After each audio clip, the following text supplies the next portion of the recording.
জীবনে কখনো বিপদে পড়লে দেখবা তোমার সাহায্য করার মতো আশেপাশে কেউই নাই, কিন্তু তুমি কখনো পুটকিটা ফাঁক করে দেখো, তোমার পুটকি মারার লোকের অভাব নাই।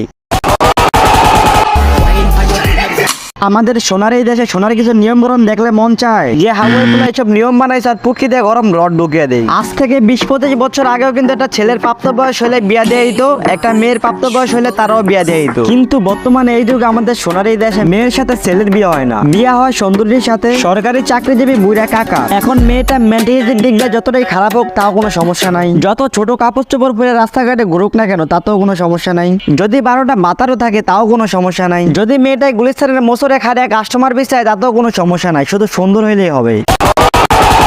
আবার ছেলেটা যদি 10টা মার্ডার মামলার আসামি হয় তাতেও কোনো সমস্যা নাই, ছেলেটা যদি সিগারেট গাঁজা ইয়া বা পুটকিতে ঠেলা ঠেলা ঢুকায় তাতেও কোনো সমস্যা নাই, শুধু সরকারি চাকরিজীবী হইলেই হবে।